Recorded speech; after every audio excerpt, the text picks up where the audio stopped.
오늘 우리가 함께하는 말씀은 누가복음 11장 1절에서 13절에 있는 말씀입니다. 누가복음 11장 1절에서 13절에 있는 말씀입니다.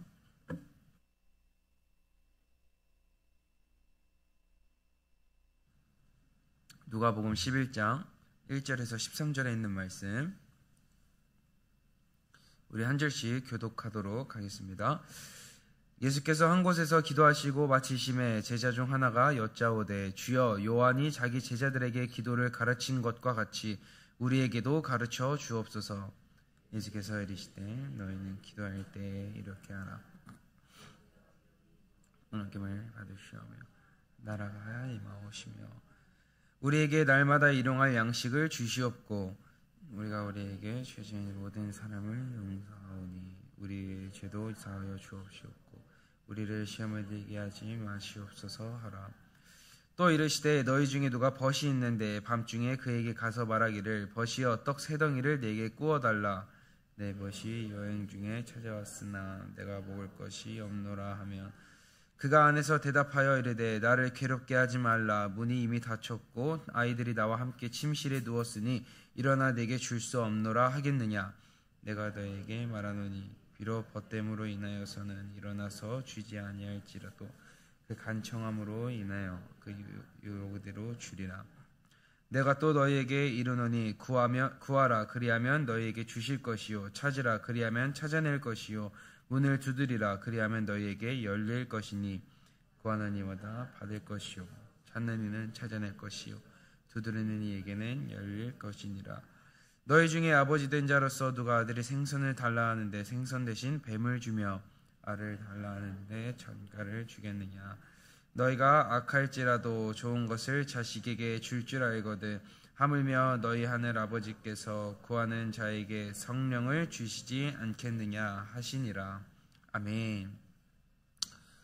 우리는 계속해서 예수님의 가르침에 대해서 읽고 또 말씀을 묵상하고 있습니다. 그래서 그로 인하여 우리가 하나님의 은혜를 얻고 있죠. 오늘 우리가 읽은 본문의 말씀은 우리가 너무나도 잘 알고 있는 우리에게 주기도를 알려주신 그러한 본문입니다. 오늘 본문은 네 부분으로 나눌 수가 있는데요. 먼저 1절에서 4절은 우리가 무엇을 기도해야 될지를 예수님께서 알려주고 계시고, 5절에서 8절은 우리에게 비유를 말씀해주고 계십니다. 그리고 9절에서 10절은 기도하는 방법에 대해서 알려주고 계시고요. 그리고 11절에서 13절은 우리가 기도하는 분, 하나님이 어떠한 분이신가에 대해서 우리에게 말씀해주고 계십니다. 이 모든 구절들은 다 따로따로가 아니라 이 한 기도에 대해서 이제 말해주고 있는 것을 우리는 이제 알 수가 있는 것이죠.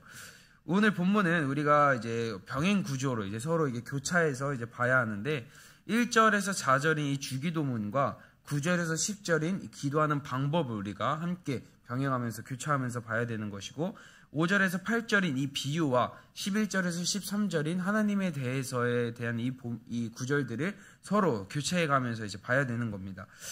주기도문에 대해서는 우리가 잘 알고 있고, 우리가 또 지난 계속 주일에서 하이델베르크 교리문답을 통해서 우리가 주기도문에 대해서 이제 그 의미를 우리가 배웠습니다. 그래서 주기도문의 병행 구절인 9절에서 10절을 우리가 보려고 하는데요. 이 구절도 우리가 너무 잘 알고 있는 말씀이죠. 구하라, 찾으라, 두드리라. 이 단어들은 다 이제 어떻게 해야 할지를 말해주고 있는 겁니다. 그러니까 이것은 단순히 우리가 평소에 기도할 때 이렇게 기도해라 라는 게 아니라 주기도문과 잘 연결해서 우리가 봐야 된다라는 거예요. 그래서 먼저 예수님께서 우리에게 기도하는 방법을 이제 알려주고 계시는데, 구하라, 그리하면 얻을 것이다 라고 말씀을 하고 계시죠. 그럼 우리가 무엇을 구하느냐, 무엇을 구해야 하느냐, 바로 주기도문의 가장 첫 번째이고, 오늘 본문의 2절 말씀에 아버지여 이름이 거룩히 여김을 받으시오며 나라가 임하시오며 라는 이 구절입니다. 예수님께서 무엇을 구하라고 하시냐, 바로 하나님 아버지의 이름이 거룩히 여김을 받으실 것과 하나님의 나라가 임할 것을 구하라고 예수님께서 말씀해주고 계십니다. 이 말씀은 오늘 본문의 병행 본문인 마태복음에서도 이 주기도문을 가르치신 후에 말씀을 하신 말씀을 보면 정확한 이유가 나와 있어요. 마태복음 6장 이제 5절부터 주기도문을 쭉 가르쳐 주시고요. 그리고 나서 너희가 무엇을 먹을까, 무엇을 입을까, 무엇을 마실까 염려하지 말라라고 말씀하시면서 33절에 이렇게 말씀하십니다. 그런즉 너희는 먼저 그의 나라와 그의 의를 구하라. 그리하면 이 모든 것을 너희에게 더하시리라 라고 말씀을 하세요. 주기도문에서 하나님의 이름과 나라를 위하여 이 기도하는 것은 곧 하나님의 영광을 위하여 기도하는 것인데, 우리가 먼저 이 하나님의 영광과 하나님의 나라를 구하면 하나님께서 우리가 마음속에 바라고 있는 그 기도 제목들, 우리의 문제들, 우리가 이 땅에 살아가면서 필요한 것들을 하나님께서 알아서 다 채워주신다라는 거예요. 그러니까 우리가 기도할 때 가장 먼저 구해야 될 것은 뭐냐? 바로 하나님의 영광과 하나님의 은혜와 하나님의 나라와 하나님의 뜻이 이루어지기를 가장 먼저 구해야 한다라는 겁니다. 다음으로는 예수님께서 가르치신 기도가 3절 말씀에 우리에게 날마다 일용할 양식을 주시옵고 라는 기도인데요. 이 기도는 예수님께서 말씀하신 것처럼 우리가 이 땅을 살아가면서 필요한 것들에 대해서도 있지만, 우리가 이 땅에 살아가면서 먹는 것이 정말 중요하잖아요. 그래서 우리가 항상 인생 최대의 난제, 인생 최대의 고민, 오늘 뭐 먹지? 라는 이러한 것들, 내가 무엇을 입지? 내가 무엇을 하면서 살아가지? 이런 것들에 있어서 이런 일용할 양식인 것도 있지만, 우리가 오늘 봐야 될 일용할 양식은 바로 우리의 영적인 생명의 양식인 겁니다. 그래서 우리가 육체가 일용할 양식을 먹어야 이 세상에서 살아갈 수 있는 힘이 생기듯이, 밥을 먹어야 살 수 있듯이 우리는 영적인 존재이기 때문에 우리의 영적인 일용할 양식이 필요하다라는 거예요. 그 일용할 양식이 바로, 영적인 일용할 양식이 바로 말씀인 겁니다. 우리의 영은 하나님의 말씀을 자꾸 먹어야 그 새로운 힘이 생기는 것이고, 이 세상을 살아가면서 우리가 신앙생활을 할 수 있는 그런 능력과 힘이 생기는 겁니다. 그렇다면 이 일용할 양식을 과연 어떻게 얻어내야 되는 것인가? 어떻게 해야 얻어지는 것인가? 예수님께서는 찾으라, 그리하면 찾아낼 것이요 라고 말씀을 하세요. 그러니까 우리가 매일 하느님으로부터 일용할 영의 양식을 얻기를 바란다면, 그래서 나의 영이 건강해지고 굳건해지기를 원한다면 우리는 찾아야 된다는 거예요. 찾는 수고가 우리의 삶에 있어야 되는 겁니다. 그 수고가, 그것이 바로 우리 교회에서 실행하고 있는 말씀 묵상이에요. 우리가 매일 말씀 묵상을 그렇게 말씀 묵상합시다라고 하는데, 이것이 단순히 그냥 율법적인 거, 숙제같이 그냥 합시다라고 하는 게 아니라 우리의 영이 건강해지기 위해서는 이 말씀 묵상이 필수이기 때문인 거예요. 그러니까 우리는 매일 하나님의 은혜를 얻어야, 그래야 살아갈 수 있는데, 그 양식을 얻기 위해서는 말씀을 읽고 그 말씀을 묵상하는 그런 수고, 그런 노력이 필요한 겁니다. 그래야 이제 우리의 영에 필요한 양식을 얻을 수가 있는 것이죠. 그래서 밥을 먹기 위해서는 우리가 쌀을 씻고, 또 이제 밥솥에 넣어서 밥을 안치고, 그리고 우리가 반찬을 또 요리를 또 하고, 그러한 수고가 있어야 우리가 매 끼를 먹을 수 있듯이, 우리가 영의 양식을 얻기 위해서는, 영의 매 끼니를 먹기 위해서는 우리가 밥하는 수고가 있어야 된다는 거예요. 그 밥하는 수고가 바로 말씀을 읽는 것이고, 말씀을 묵상하는, 그게 바로 우리가 영적인 양식을 위하여 밥하는 수고라는 거죠. 그래서 그러한 수고가 없이는 우리가 밥 먹는 것이 불가능하듯이, 이러한 말씀 묵상의 삶이, 양식을 찾는 그러한 모습이 우리에게 있어야 한다라는 겁니다. 그러한 모습이 저와 여러분 가운데 있기를 간절히 소망합니다. 다음으로는 예수께서 가르치신 기도는 이제 우리의 죄를 용서해 주시옵고 악에서 구해 주시고 우리가 시험에 들지 않게 하옵소서라는 그 기도입니다. 말씀 묵상을 통해서 우리가 양식 얻는 수고를 했다면, 다음으로 기도해야 될 것은 바로 그 말씀이 우리의 삶에서 일하실 수 있도록, 그 말씀이 우리의 삶의 능력을 발휘하실 수 있도록, 우리의 삶에 역사하실 수 있도록 두드리는 그 간절함이 우리에게 필요하다는 거예요. 여러분, 성경 사건 중에 한 과부가 한 재판관을 굉장히 귀찮게 해서 결국에는 자신의 억울함을 푼 그 사건을 여러분 기억하실 겁니다. 그 재판관은 내가 너무 귀찮고 내가 당신을 위해서 재판하기를 원치 않다고 계속 수없이 얘기를 했지만, 과부는 자신의 억울함을 풀어야 하기 때문에 끊임없이 그 재판관의 집에 찾아가서 문을 두드리면서 제발 나를 위하여 재판해달라고, 제발 나의 이 억울함을 풀어달라고 호소를 하죠. 그러니까 이 불의한 재판관이 결국에는 참다 못해서 그 과부를 위해서 재판을 열고 그 억울함을 풀어주는 그 사건이 성경에도 기록되어 있습니다. 이러한 간절함이 우리의 삶에 있어야 된다는 거죠. 이러한 두드림이 우리의 삶에 있어야 된다는 겁니다.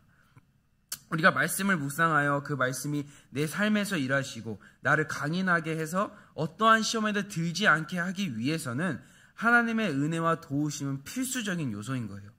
이 기도가 우리에게 알려주고 있는 것은 바로 우리가 말씀을 묵상하고 그 말씀에 능하여서 모든 성경을 다 안다고 할지라도 결국에는 그 말씀을 일하게 하시는 분은 하나님이시라는 거죠. 우리는 아무리 우리가 지식적으로 뛰어나고 아무리 우리가 능력이 있다고 하더라도 우리는 너무나 연약한 존재이기 때문에, 우리는 죄인이기 때문에 우리의 힘으로는 우리의 영을 강하게 할 수 없다는 거예요. 우리의 힘으로는 그 어떠한 영적 전쟁도 승리할 수 없다는 거예요. 그렇기 때문에 우리가 하나님 앞에 나와서 기도함으로 하나님의 집의 문을 계속 두드려야 된다는 것이죠.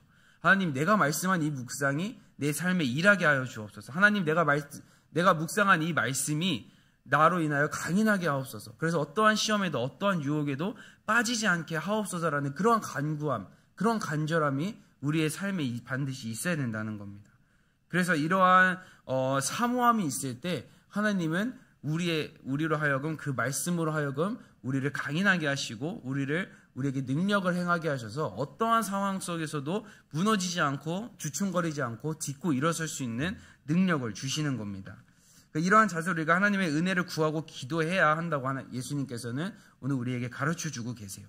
이러한 자세가 있을 때 하나님께서는 우리의 아버지가 되시기 때문에 더 좋은 것, 마태복음에서는 더 좋은 것을 주시지 않겠느냐라고 말을 하지만 오늘 본문에는 이것을 더 좋은 것을 성령이라고 표현을 하고 있습니다. 그래서 그 오늘 본문에도 친구가 먹을 것이 없을 때 내게 찾아왔을 때 네가 아무리 귀찮을지라도 그가 찾아왔기 때문에 떡을 그에게 주는 것처럼 그 친구에게도 그렇게 떡을 주는데 아버지 되시는 하나님께서는 우리를 외면하시겠느냐라고 예수님께서 우리에게 말씀하고 주고 계시는 거예요. 그래서 이렇게 구하는 자에게 성령을 주시는데 왜 성령을 주시냐? 예수님께서 제자들에게 말씀하셨듯이 성령은 비록 예수님이 안 계셔도 하나님께서 보혜사 성령을 보내주시는데 도우시는 영을 보내주신다는 거죠. 그러니까 그들의 사역 가운데 힘을 주시고 능력을 주시는 존재이기 때문에 성령을 보내주신다라는 거예요. 그러니까 우리가 하나님 앞에 이런 간절함을 가지고 기도할 때 우리가 묵상한 이 말씀이 우리의 삶에 일하실 수 있도록 그 도우시는 성령을 우리에게 보내주신다라는 거예요. 실질적으로 그것을 일하게 하실 수 있는 그 영을, 하나님의 영, 성령을 우리에게 보내주신다라는 겁니다. 그래서 성령이 우리에게 임하시고 성령이 도우셔야 우리의 삶에 열매가 맺히는 거예요. 성령의 9가지 열매를 여러분들이 다 아시죠? 그 9가지 열매가 내가 아무리 삶에 내 힘으로 맺으려고 할지라도 성령이 없으면 그 열매를 맺을 수 없는 겁니다. 그래서 그 열매들이 성령의 열매이기 때문에 우리가 신앙생활을 하는 데 있어서 우리에게 하나님의 영인, 도우시는 영인 그 성령이 반드시 필요하다라는 거예요. 그래서 우리가 간절함을 가지고 하나님 앞에 나올 때, 그 간절함으로 하나님께 기도할 때 하나님께서는 그 성령을 우리에게 보내주신다라고 오늘 예수님께서는 분명하게 말씀해 주고 계시는 겁니다. 사랑하는 성도 여러분, 우리가 날마다 하나님께 기도하는 제목들은 많아요.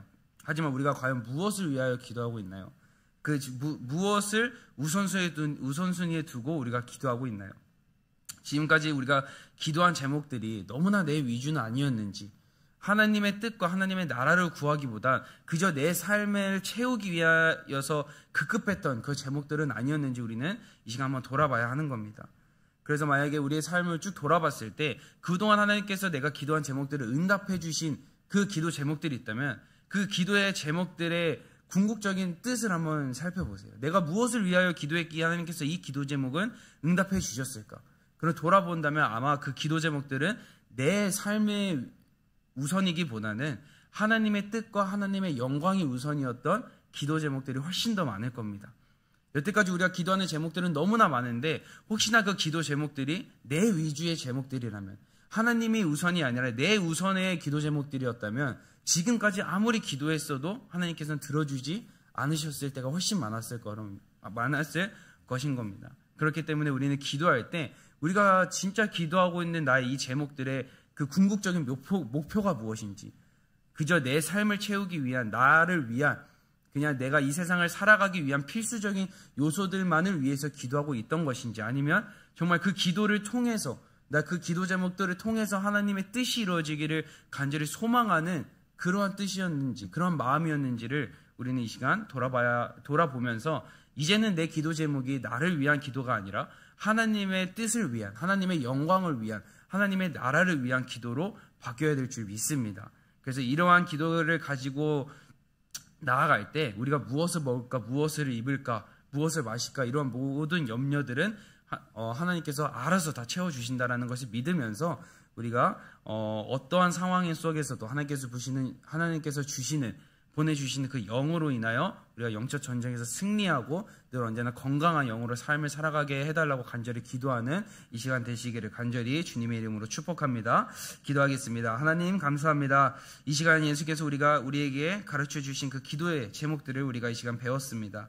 그동안 나의 기도가 하나님과는 상관없는 기도였다면 이 시간 이후로부터는 그 기도 제목들이 바뀌어서 나만을 위한 기도가 아닌 하나님을 위한 기도가 되게 하여 주옵소서. 오늘 들은 말씀을 우리가 잊지 않게 하여 주시고 그로 인하여 하나님의 나라와 뜻이 속히 이 땅에 이루어지기를 간절히 소망하며 바라는 그런 성숙한 그리스도인들이 되기를 간절히 소망합니다. 이러한 자세로 우리가 기도할 때 하나님께서는 늘 함께 하시고 성령을 보내주셔서 우리가 어떠한 유혹과 핍박과 전쟁 속에서도 믿음으로 능히 이길 수 있는 힘을 얻어 매일 승리하는 간증을 낳는 우리 모두가 되게 하실 것에 감사드리며 예수님의 이름으로 간절히 기도드립니다. 아멘.